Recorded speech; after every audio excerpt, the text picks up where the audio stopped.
After a summer of soaring travel prices, overcrowded airports, and delays, what should travelers expect when heading out in late August and over Labor Day weekend? And where should they be looking for last-minute trips? Plus, it's time to start planning those winter holiday getaways, and who better to help us than travel expert Jeanenne Tornatore. Good morning, Jean. How are you? Good morning. Great to be here. Okay, it's Labor Day coming up. You know what? I'm seeing that beautiful background of Chicago. First of all, where are you at? Because this is a beautiful view right now. Yes, well, I'm sitting here in the Z Bar. It's at the Peninsula Chicago.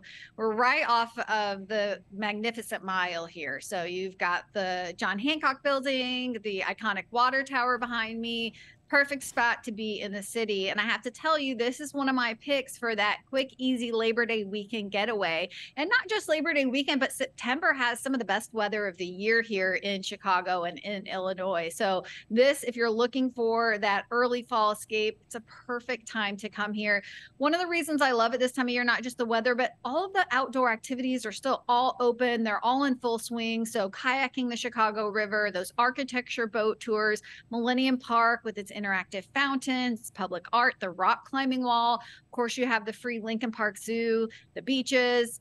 Don't even get me started on the culinary scene here. You know, that's fantastic. But one thing that I have always been telling travelers is when you come to a big city like Chicago, of course, experience the city, but leave time for some day trips or overnight trips to see some beautiful country outside the city. A couple of my favorites that are just a couple of hours drive outside Chicago, Starved Rock State Park. This sits in the Illinois River Valley. So you've got these beautiful bluffs with panoramic views, hiking trails, waterfalls. There's even a lodge there if you want to stay overnight. And then Galena, Illinois, that fantastic Midwest small town vibe. It has one of America's most beautiful main streets with boutiques and galleries, wineries, orchards, so many things happening there during the fall season. So these can be really great escapes outside the city as well. And I highly recommend people take advantage of them if you're coming to a place like Chicago. Yeah, I got to tell you a couple of things. One, a lot of concerts are actually there in Chicago the next couple of months.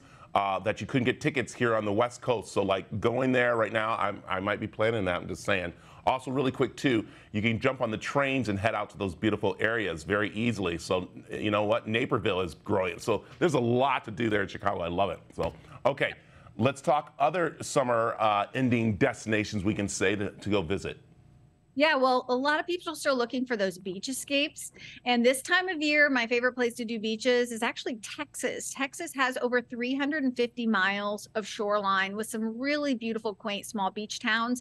A couple of ones that should be on your list. Kemah. This is actually in Galveston Bay, just an easy 40-minute drive from Houston if you're visiting that city. And Kemah has that classic boardwalk experience. It's got the rides, the dining. They have music and festivals there. Also, a great place if you want to get out on the water, sailing and boating there. There's so many opportunities to do that in Kemah.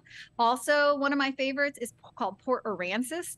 This is just outside of Corpus Christi. It's 18 miles of beautiful, wide open beaches here. Also, the fishing capital of Texas. So if you're into fishing or you always want to try it, this is the place to do it. Great restaurants there that will cook your catch for you. Just one of those places that really lives on island time. Great, laid back this time of year. And then, you know, we hear a lot about South Padre Island, but we seem to hear about it always around spring break. It's beautiful this time of year, and this is a time of year when it's quiet. A perfect time to take the family there. Great entertainment and activities throughout the fall and winter. So Texas this time of year is always going to be my beach pick. Yes, yes, and I had a good time in South Padre, Texas over spring break one year. Okay, we'll leave it at that. Also, too, I know we're going to get into winter travel, but I got to say this. Visiting some of these places, it's nice to do it during the weekday. Some people think, you know, we have to run on the weekends, but during the weekdays are also important, too, to come visit some of these places, right? Absolutely. And look, if you have the flexibility to travel during midweek, especially to vacation destinations, that's the time to go. You're going to find more availability, better prices, oftentimes, not just in hotels, but on flights to get to these destinations as well. So the more flexible you can be, always the better. All right. And with being flexible, let's get into, of course, winter and holiday travel very quickly. This is the time right now to start making those plans, right? It is not just doing your research, but in many cases booking, especially for flights. Thanksgiving weekend, if you're going to fly anywhere over Thanksgiving weekend, you want to book those flights now. If you're thinking Christmas and New Year's, you have a little more flexibility. The real sweet spot for booking those is going to be mid-September through early October. And look, another big sector that we just keep hearing more and more about is cruising. Carnival Cruise Line said that their ships are pretty well full through the end of 2023. But if you want to cruise in 2024, that's another thing that you really need to look at booking now. They have seen booking volumes that have reached all-time highs. So they're even booking ships into 2025 already. The good news for travelers is they just debuted a new ship out of New York City, the Venezia, this summer. They've got another ship, the Jubilee, launching in Galveston in December, and another ship next year. So that's going to increase capacity by around 22% for those cruising on Carnival, which is great news. The more capacity, always the better for travelers. I like it. I like it. And I'm going to go ahead and say that I have been listening to you because you don't have to pay for the trip all at once. They actually have payment plans that you can do even after you take the trip, what I love. So I listen to you. I love it. So where can we find more information of everything we talked about and where they can listen to more of your tips? Yeah, absolutely. Well, just on some of those places I talked about, enjoyillinois.com, definitely a place to check out everything Chicago and Illinois, traveltexas.com, and then Carnival, a great place for cruises. You can always follow me at The Outside Insider. Perfect. Jeanette, thanks for joining us this morning. My pleasure.